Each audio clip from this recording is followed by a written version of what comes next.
আজ আমরা যেখানে এসেছি সেই জায়গাটা পাটনা থেকে প্রায় ৯৫ কিলোমিটার দক্ষিণ পূর্বে অবস্থিত।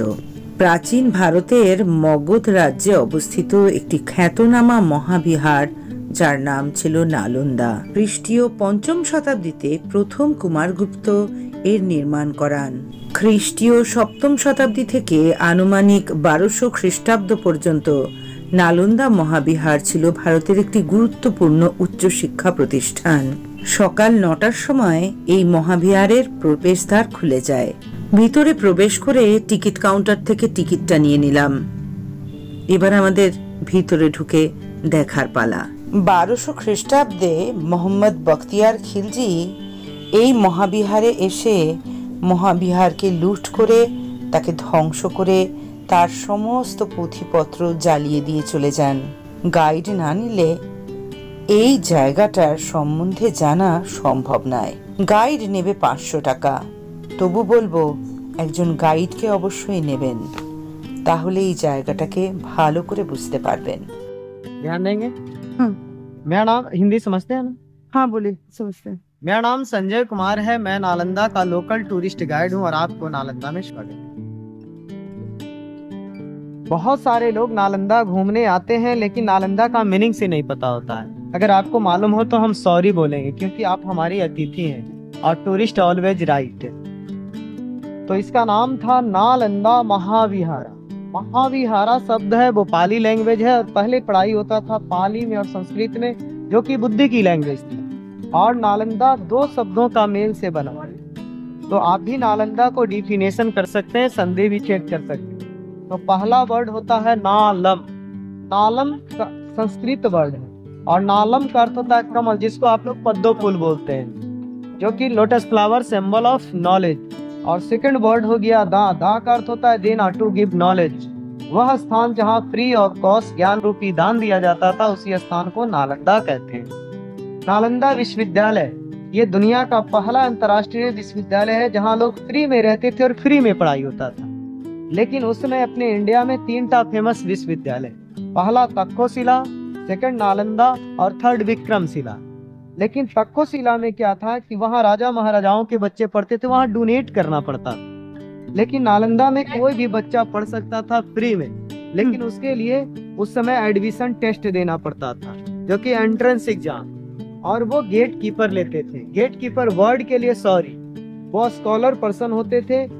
तो सोचिए, जहाँ का गेट कीपर इतना महान हो तो यहाँ के गुरु कैसे होंगे। नालंदा के थे राहुल भद्र, शील भद्र, नागा अर्जुन, बसु मित्र, बसु संगा, अतिश दीपंकर, ह्वेन सांग, फाहियान, नरोपा, त्रिलोपा, बैरोचना, शांति देवा, शांति रस्ता, गुरु पद्म संभवा, धर्म कीर्ति, चंद्र कीर्ति, दावा टप्पा, ये सब यहाँ के मुख्य गुरु थे। ये जो आप बोर्ड देख रहे हैं, ये माउंट दिख रहा है ना, माटी का डीपी दिख रहा है, यहाँ लिखा हुआ बिफोर एक्सकेवेशन। ये बोर्ड और ये बोर्ड दोनों एक ही बोर्ड है। अभी जस्ट दिल्ली में मीटिंग हुआ G20 की, तो इसी के अंदर से जो खोड़ा खोड़ी में पार्ट पावा गेलो, उसी का डायग्राम बनाया गया था। और इसी को हम लोग बचपन से नालंदा का तस्वीर नेट गूगल बुक में देखते हैं। तो ये टेम्पल नंबर 3 है जो मैं अंदर में दिखाऊंगा। ये 1920 का फोटो है। ये लगभग 6 बच्चर तक इसकी खोड़ा खोड़ी हो लो, तब जाके वो पार्ट पावा गेलो। तो मैं दूसरे बोर्ड को दिखाऊंगा कि कैसा पार्ट मिला। तो सबसे बड़ी बात है सर कि नालंदा विश्वविद्यालय का मैं जो भी इंफॉर्मेशन दे रहा हूँ, या आपके पास जो भी इंफॉर्मेशन है, वो अकॉर्डिंग टू ह्वेन सांग डायरी। अगर ह्वेन सांग का लिखा हुआ डायरी नहीं मिलता तो ना ही आप ये नालंदा जानते, ना ही आप महाबोधि टेम्पल जानते, और ना ही आप इंडस वैली जानते, जो हम लोग पढ़ते हैं मोहनजोदड़ो हड़प्पा संस्कृति। ठीक है। तो नालंदा का एरिया 10 किलोमीटर लंबा छिलो और 5 किलोमीटर चौड़ा। अगर कोई आपसे पूछता है कि नालंदा कितना बड़ा, तो 10 kilometre long and 5 kilometre wide. तो ये मात्र 10% पार्ट है जो पावा गेलो, जो कि जिसकी खुदाई 1915 से 37 तक अंग्रेज ने करवाया, कनिंघम ने, डॉक्टर दयाराम साहनी, रखलदास बनर्जी ने करवाया। और अभी तक मेन गेट नहीं मिले हैं। जिस गेट से हम लोग इन करेंगे वो ओरिजिनल गेट नहीं है। ये देखिए, अभी आपको मैंने बोर्ड दिखाया था ना, उसी माटी को डीपी को जब हटाया गया तो ये पार्ट मिले, जो कि ये 70% निकल करके सामने आया और 30% रेनोवेटेड है। जहां भी आपको आरसीसी ढलाई न्यू ब्रिक्स दिखेंगे वो रेनोवेटेड है, मरम्मत किया हुआ है। और नालंदा विश्वविद्यालय 1600 बछर पुराना है। लेकिन इस स्थान की जब हम पवित्रता की बात करते हैं तो 6th सेंचुरी BC 2500 वर्ष पहले, उस समय यहाँ भगवान महावीर और भगवान बुद्ध दोनों समकालीन माने जाते हैं, एक ही समय के थे। कोई अगर आपसे पूछता है कि नालंदा इसी स्थान पे क्यों बनाया गया है ना, बहुत जगह भारत में थे, तो उस समय 2500 वर्ष पहले ये मगध का क्षेत्र था और मगध की जो कैपिटल थी वो राजगिरी थी, कैपिटल राजगिर। और उस समय इस स्थान का नाम पावारिका था, जिससे पावापुरी हुआ जल मंदिर भगवान महावीर का निर्वाण स्थल। और उस समय कहानी स्टार्ट होता अजात शत्रु और बिंबिसार का, हरियंक डायनेस्टी, उसके बाद आया नंदा डायनेस्टी, उसके बाद आया मौर्य डायनेस्टी। जो अभी आपको मैंने टेम्पल नंबर 3 बताया वो सम्राट अशोक का बनाया हुआ है, ठीक है। और उसका नाम है सारीपुत्रा स्तूपा, जो अंदर में आपको मैं दिखाऊंगा। तो सारीपुत्रा स्तूपा जो है, और लॉर्ड बुद्धा का नाम लिया तो ऑटोमेटिकली है कि 6th सेंचुरी BC। तो उस समय यहाँ भगवान महावीर और भगवान बुद्ध दोनों समकालीन माने जाते, एक ही समय के थे। यहाँ घूमा करते थे, विश्राम करते थे, चतुर्मास करते थे, वर्षावास करते थे, उपदेश दिया करते थे। और इसी पवित्र स्थान पे शारीपुत्रा और महामोगलाइन का जन्म हुआ था, जिनको बुद्धिज्म में एक को राइट हैंड बोलते हैं, एक को लेफ्ट हैंड बोलते हैं। अभी भी देखिए कि भगवान बुद्ध के बगल में 2 शिष्य, ऐसे भगवान बुद्ध के 5 मुख्य फॉलोवर थे। सारीपुत्रा, महामोगलाइन, महाकश्यप, उपाली और आनंद का नाम आता। और बहुत ही गर्व की बात है कि अभी अपना नालंदा वर्ल्ड हेरिटेज साइट है, उसी का ये बोर्ड है।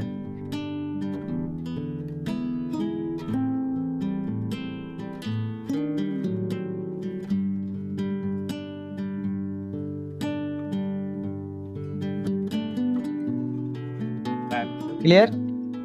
तो अगर आपसे कोई क्वेश्चन करता है कि हमारे भारत में कितने वर्ल्ड हेरिटेज साइट है, तो 43 है। और हमारे बिहार में 2 है। फर्स्ट महाबोधि टेम्पल है, जो बोध गया एनलाइटमेंट ऑफ बुद्धा कहते हैं, जहाँ भगवान बुद्ध की ज्ञान की प्राप्ति हुआ था। दूसरा ये नालंदा रिंस है, यानी कि नालंदा का भागनावशेष, जो कि 15 जुलाई 2016 को डिक्लेयर हुआ कि अब ये यूनेस्को का साइट है।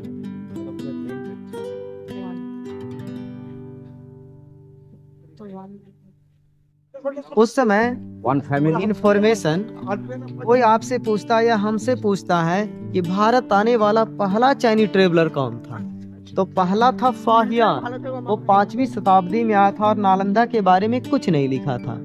लेकिन सेकंड किंग के टाइम में, हर्षवर्धन के टाइम में आए थे चीनी यात्री ह्वेनसांग, जो नालंदा में 6 साल अपना जीवन व्यतीत किए थे, स्टूडेंट लाइफ में और प्रोफेसर लाइफ में। और उन्होंने ही वो बोई लिखा था, जिस बोई का नाम है CUC, जिसे 10th क्लास में हम लोग पढ़े, भारत यात्रा। क्लियर? तो यही वो गेट है जो अभी बनाया गया हम लोग को पर्यटक को आने जाने की सुविधा के लिए। लेकिन ये ओरिजिनल गेट नहीं है, क्योंकि ये RCC ढलाई दिख रहा है। लेकिन सवाल ये उठता है, ये ब्रिक्स तो लग रहा है कि ब्रिक्स पे ब्रिक्स रखा हुआ है ना? तो इस ब्रिक्स में क्या मटेरियल का इस्तेमाल किया गया है? चुन, सुरकी, बेले आठा, बिल्लू डाल और आखे रस। अच्छा, ऐसे 3 चीज जरूर याद रखेंगे, लाइम स्टोन और शुगर केन। और हमारी भाषा में चूना, सुरकी, बेल का गम, उड़द का दाल और गन्ने का रस, जिसको गुड़ छोबा रावा बोलते हैं। और ये जिस गेट से इन कर रहे हैं, ये इसकी थिकनेस है 10 फीट। अगर कोई आपसे पूछता है कि इतना मोटा दीवार क्यों बनाया गया है, तो नेचुरल एयर कंडीशन और साउंड तो। हेलो हेलो, हमारी आवाज इको हो रही है? Hello, clear? क्योंकि उस समय माइक नहीं होता था। गुरुजी जब दूर से पढ़ा रहे होते तो बच्चों को लास्ट तक आवाज जानी चाहिए, इसलिए हमारी आवाज इको हो रही है। क्लियर? और अभी हम लोग जहाँ भी चल रहे हैं, ये 1st फ्लोर है। मैं उसको प्रूफ करने का कोशिश कर रहा हूँ। आइए, ये जो गड्ढे देख रहे हैं ना, ये गड्ढा नहीं है, ये ईच रूम ईच स्टूडेंट। ये डोर है, दरवाजे हैं, देखने से तो लग रहा है डोर जैसा, और ये जितना दिख रहा है उतना और डीप है। अगर आपको यहाँ से भी क्लियर नहीं हुआ तो वो सीधा डोर दिख रहा है। इस साइड नीचे को डोर दिख रहे हैं, यहाँ भी डोर दिख रहा है ना। इस लेवल को मिलाते तो स्पष्ट होते हैं कि नीचे ग्राउंड लेवल है। तो नीचे गुप्ता डायनेस्टी 5वीं शताब्दी, ताड़पोड़े हर्षवर्धन 7वीं शताब्दी, ताड़पोड़े 9वीं शताब्दी देवपाल राजा। तो Kumaragupta 5th century AD, 7th century AD और 9th सेंचुरी AD। ये मोनेस्ट्री नंबर 4 और 5 है। और एक फिल्म शूटिंग हुआ था, उसमें मेरा जन्म नहीं हुआ था, जॉनी मेरा नाम, तो ये दीवार का सीन है और वो जो बोर्ड में दिखा रहा था उसका सीन है। ओ मेरे राजा देर से आई दूर से आई गाने का बोल है। क्लियर। और वो देखिए कितना अच्छा आवाज आ रहा है। Hello clear. यानी कि गुरुजी दूर से पढ़ा रहे तो बच्चे को लास्ट तक आवाज जानी चाहिए। तो एकटा घर छिलो और एकटा बच्चा छिलो। तो उस समय यहाँ 10,000 बच्चे पढ़ते थे, 10,000 स्टूडेंट, और उनको पढ़ाने के लिए 2,000 प्रोफेसर, 5:1 का रेशियो, और एक कैंपस में एक सब्जेक्ट, यानी कि सब्जेक्ट वाइज हॉस्टल। तो इंग्लिश में मोनेस्ट्री बोलते हैं, हिंदी में विहार बोलते हैं, जो VIHAR लिखा था, विहार। विहार का मतलब होता है रहने पढ़ने की जगह को विहार बोलते हैं। हम आप इसे समझने के लिए हॉस्टल, छात्रावास। दूसरी भाषा में घूमने की जगह को भी विहार बोलते हैं, और तीसरी भाषा में जहाँ बौद्ध भिक्षु मॉन्क लोग रहते थे उसे मोनेस्ट्री, बौद्ध विहार। तो उस समय यहाँ history, geography, philosophy, medicine, metaphysics, logic, grammar, astronomy, वस्तुशास्त्र, दर्शन शास्त्र, तर्क विद्या, योगा विद्या, उसमें मेडिकल का भी पढ़ाई होता था, लेकिन मेडिकल नहीं बोलते थे, आयुर्वेद, शल्य चिकित्सा, सर्जरी, नालंदा का दिन है। ये देखिए, ये वही जगह है जिसे मैं आपको बोर्ड में दिखा रहा था और बचपन से हम लोग किताबों में देखते हैं।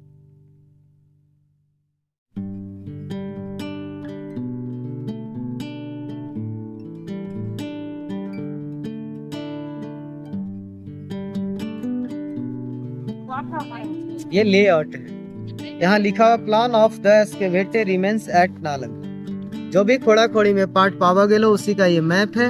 अभी हम लोग यहाँ से इनके और यहाँ पे आके रुके हुए हैं। ये सीधा रास्ता इनकी 1 2 प्लेटफॉर्म, इस साइड 1 2 है ना, इस साइड 1 2 3, देखिए 1 2 3 क्लियर हो रहे हैं, है ना।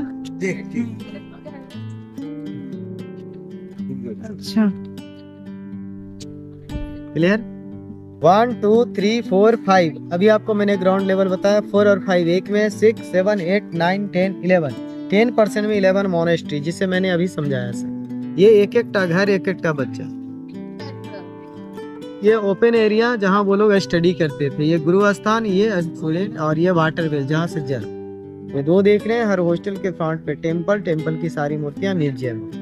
ये पूरा लाइन हो गया मोनेस्ट्री लाइन। ये ऊपर का जो लाइन देख रहे हैं, ये जिसका कि नेट पे, गूगल पे, बोई में छवि नहीं, तो यहाँ से लेकर के ये एक लाइन से ये पूरा हो गया टेम्पल। क्लियर। बड़ा छोटा टेम्पल। तो आइए कोई एक हॉस्टल में आपको दिखाता हूँ।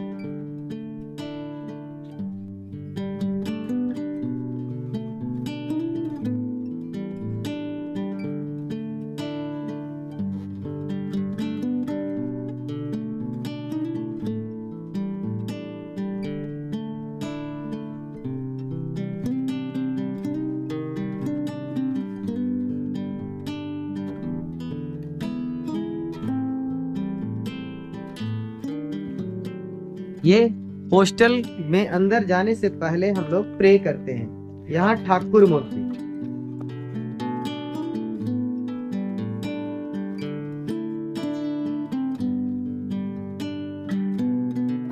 तो प्रे किए और हॉस्टल में इन कर रहे हैं। और जहाँ भी ये पाथर आपको दिख रहा है, ये हो गया आपको पिलर। पहले पाथर का ही पिलर होता था, ठीक है। और ये काले काले जो दीवार देख रहे हैं, ये एक मुस्लिम आया था जिसका नाम था बख्तियार खिलजी। उसने नालंदा विद्यापीठ को 6 मंथ बर्निंग, 6 महीने तक यूनिवर्सिटी जलती रही, उसका ये प्रमाण है, जो ये जले हुए दीवार।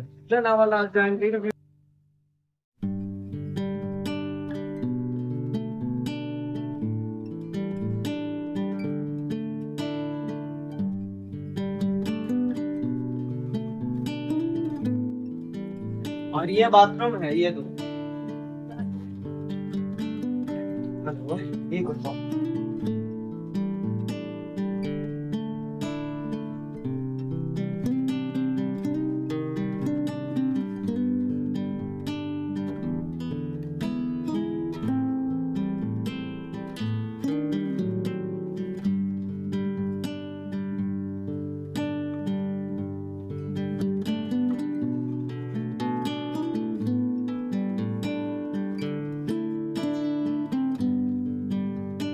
हाँ, ये एक एक का घर, एक एक का बच्चा।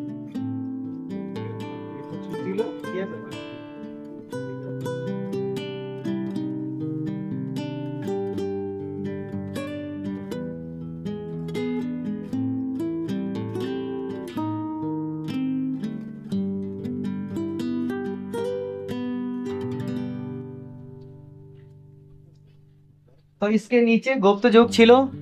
हम लोग जहाँ भी चल रहे हैं, फर्स्ट फ्लोर मिडिल नालंदा हर्ष जुग पे, और वो देखिए जो डोर दिख रहा है वो पाल जुग का है। यानी कि ग्राउंड से लेकर के इसकी हाइट जो बताई जाती है 45 फीट जी, 45 फीट।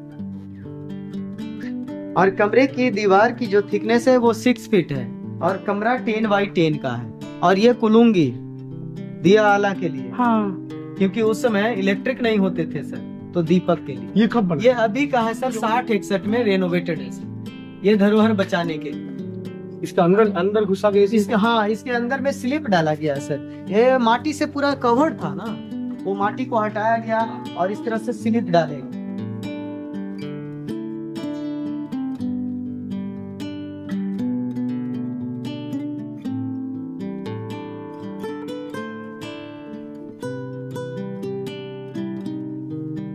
ये हो गया स्टडी सेंटर। तो कमरे में बच्चे रहते थे और ये आंगन में, खुली आंगन में पढ़ाई करते थे। ये गुरु का स्थान, पहले भी गुरु का स्थान ऊंचा, आज भी ऊंचा है ना। आइए इधर से।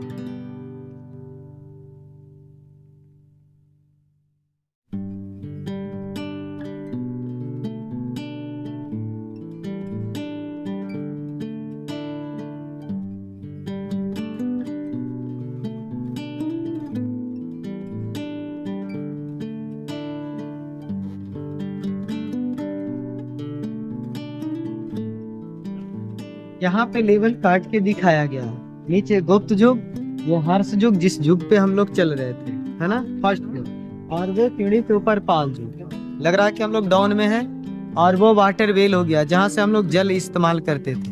और ये स्टोर रूम है, जहाँ खावा दावा रखा जाता था, ठीक है, यानी कि अन्न भंडार। तो यहाँ से जला हुआ चावल मिला और बड़ा बड़ा हांडी मटका मिला, इसलिए इसको स्टोर रूम बोलते हैं। क्लियर?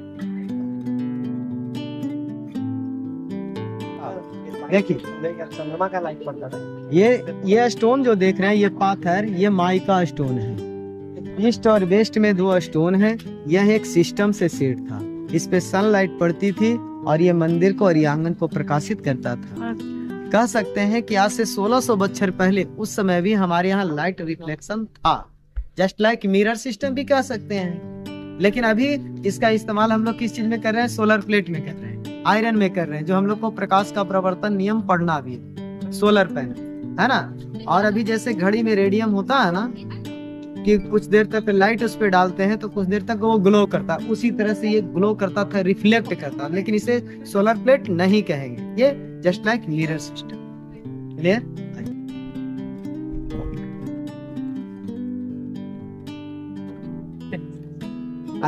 देखिए, अगर बारिश हो जाए तो ये पॉन्ड दिखने लगेगा, हम लोग पानी में डूब जाएंगे इसकी हाइट के अनुसार, है ना दादा। लेकिन पूरा पानी ये ले आउट हो जाता है। जो हम लोग पढ़ते हैं इंडस वैली, मोहनजोदड़ो हड़प्पा संस्कृति, वहाँ भी ड्रेनेज सिस्टम मिला था, बाथरूम मिला था, जो मैंने आपको दिखाया वहाँ, लेकिन वो सीमेंटेड था। ये ओरिजिनल है। सोचिए, इसकी थिकनेस 200 मीटर से ज्यादा है, फिर भी अभी पानी ले आउट हो जा रहा है। और ये हल्का हल्का हम लोग फिर से ऊपर की ओर आ रहे हैं, जो कि फर्स्ट फ्लोर।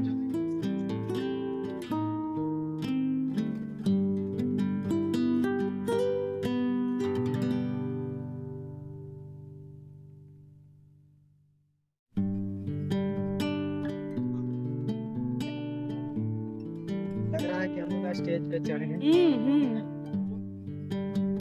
तो ये जो देख रहे हैं, कुछ पिलर है, कुछ गुरु का सिद्ध।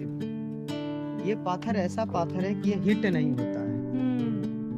और इस पे पहले चटाई वगैरह लगा करके गुरुजी यहीं बैठे। भाई एक कमरा दिखाता हूँ, ठीक है, जिस कमरे का जिक्र है वेन सांग की डायरी में।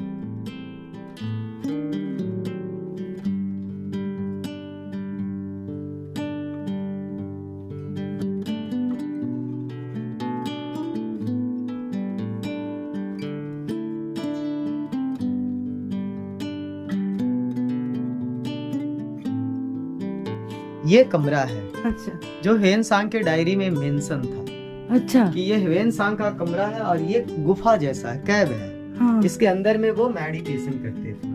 अच्छा, तो ये हेन सांग का कमरा है और इसे ही देखने के लिए विदेशी लोग ज्यादा करके आते हैं कि हेनसांग का कमरा हमें दिखाया है। अच्छा। जी। और उनको डायरी में ये भी लिखा हुआ था कि उनके कमरे के बगल में टेम्पल है। अच्छा। तो आइए थोड़ा सा ये टेम्पल को भी देख लीजिए। लेकिन मूर्तियां सब म्यूजियम में है।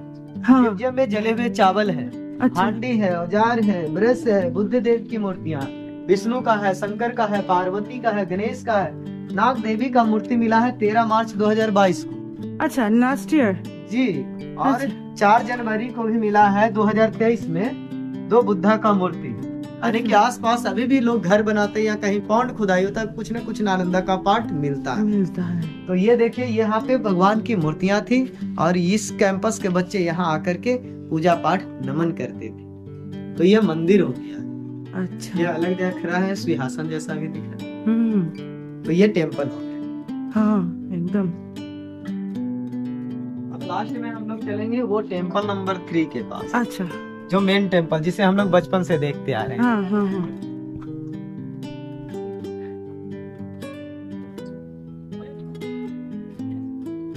ये हेनसांग का इसके अंदर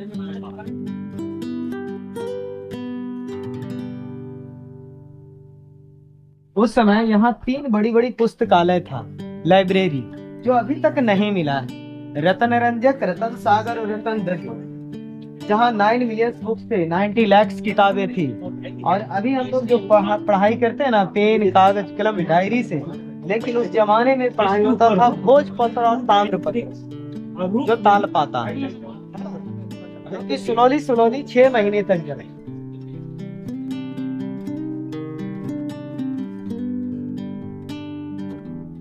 और सबसे बड़ी बात है कि नालंदा जिस समय चल रही थी, उस समय यहाँ 200 गांव का रेवेन्यू आता था। जैसे हमसे सरकार अभी टैक्स लेता है ना, उस समय किंग 200 गांव डोनेट कर चुका था, यानी कि जो राजस्व वसूली टैक्स आएगा मैं इस यूनिवर्सिटी को दान में दिया हूँ। उसी से ये यूनिवर्सिटी फ्री में चलती थी। फिर राजा के राहत कोष से दिया जाता था। फिर यहाँ के जो स्टूडेंट बौद्ध भिक्षु लोग होते थे, वो गाँव-गाँव भिक्षाटन के लिए भी जाते थे। ठीक है, उसी से यूनिवर्सिटी फ्री में चलती थी।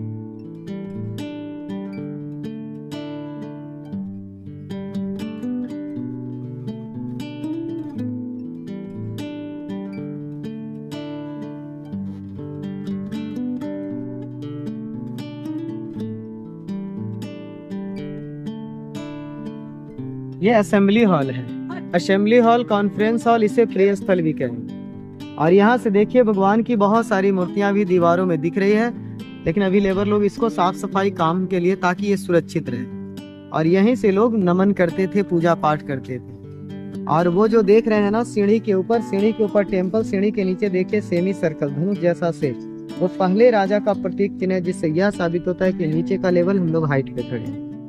और ये गुरु का स्थान, ये बच्चों का स्थान। क्लियर? पता चल रहा है ना? हाँ। ये सम्राट अशोक के द्वारा बनाया गया। आप पढ़े होंगे कलिंगा युद्ध। हाँ। कलिंग युद्ध के बाद सम्राट अशोक ने 84,000 स्तूपा का निर्माण करवाया। जैसे सांची में सांची स्तूप है, सारनाथ में धम्मेय स्तूप है, केसरिया में है।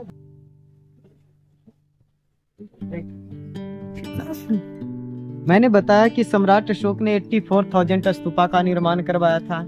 जैसे सांची में सांची स्तूप है, सारनाथ में धम्मेय स्तूप है, केसरिया में है, वैशाली में है, कुशीनगर में, हमारे नालंदा में, अदर कंट्री में। तो स्तूपा वर्ड कहीं भी मिलेंगे तो या तो भगवान बुद्ध का या बुद्ध के शिष्य का, डिसाइपल का, उसके अंदर में डेड रिमेन्स होते हैं, रेलिक्स होते हैं, राख और अस्थियां होती है। तो इसके अंदर में सारीपुत्रा का राख और अस्थि है, और ये सम्राट अशोक ने बनाया। लेकिन ये 7 लेयर में बनाया गया है।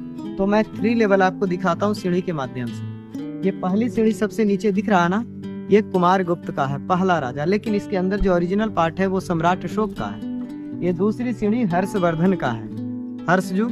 फिर ये तीसरी सीढ़ी देवपाल का है। तो जैसे जैसे किंग आते गए इसको भी डेवलप करते चले गए। लेकिन ये गोल गोल जो दिखाई दे रहा है, जहाँ भी आपको इस तरह से गोल गोल दिखाई देंगे, वहां तक दिखाई दे रहा है ना गोल गोल, ये सारे गुरु लोग का समाधि स्थल है, जिसे बौद्ध धर्म में स्तूपा समझने के लिए समाधि स्थल, ऐसे स्तूपा और स्तूप के अंदर डेड रिमेन। लेकिन कोई बिग है, कोई स्मॉल है, या डेजिग्नेशन के अनुसार। क्योंकि उस समय चाइना, जापान, कोरिया, वियतनाम सभी जगह से लोग आते थे स्टडी करने के लिए, तो वो लोग पैदल यात्रा करके आते हैं। तो यहाँ से लेकर के बड़ा छोटा मंदिर हो गया, और वो पूरा लाइन हो गया हॉस्टल लाइन, जहाँ बच्चे लोग रहते थे और पढ़ते थे। क्लियर? मंदिर में यहाँ कहीं नहीं मूर्तियाँ, बस ये छोटा मंदिर है जिसमें मूर्ति है। अच्छा, तो आकर के चलते हैं देखने के लिए। आइए।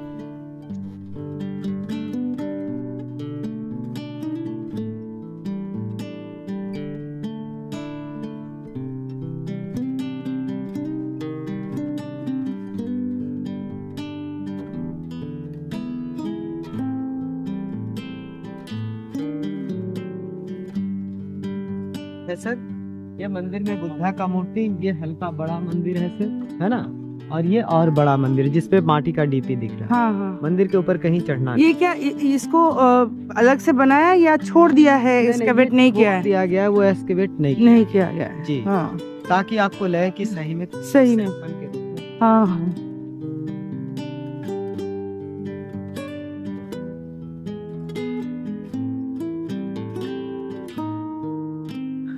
ये देखिए चैत्याज, इसे चैत्याज बोलते हैं, जो नक्शे पे मैं बता। चैत्याज पाली भाषा में टेम्पल को बोलते हैं, चिंतन करने की जगह को चैत्याज बोलते हैं, विपासना करने की जगह को चैत्याज बोलते हैं। कि गेट होते हैं, दरवाजे होते हैं, अंदर में गॉड की मूर्तियां होती है, लेकिन स्तूप सॉलिड स्ट्रक्चर होता है, उसके अंदर में डेड रिमेन्स होते हैं, रेलेक्स होते हैं, या तो बुद्धा या बुद्धि के डिसाइपल। क्लियर हो गए? थोड़ा सा यहाँ पे इंडिकेट कर लेते हैं। देखिए दादा, आप ये पूरा लाइन हो गया टेम्पल। टेम्पल में कहीं नहीं मूर्तियां, मूर्तियां जस्ट अपोजिट म्यूजियम में। ये पूरा लाइन हो गया हॉस्टल, जो पूरा रिपीट है सर।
ইউটিউব ছাড়াও আমাকে পেয়ে যাবেন ইনস্টাগ্রাম ও ফেসবুক পেজে, সেখানেও আমায় ফলো করতে পারেন।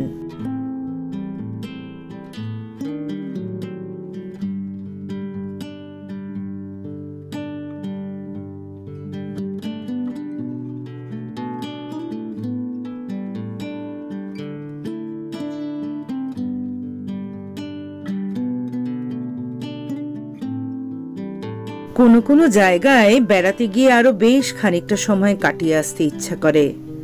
নালন্দা ঠিক সেই রকমই একটা জায়গা। যদিও হাতে সময় খুব কম, তাই আমরা আর বেশিক্ষণ এখানে থাকতে পারবো না। আমার এই ভিডিওটাকে আজকে এইখানেই শেষ করতে হবে। আমার এই ভিডিওটা কেমন লাগলো জানাতে ভুলবেন না। ভালো লাগলে লাইক, শেয়ার ও সাবস্ক্রাইব অবশ্যই করবেন।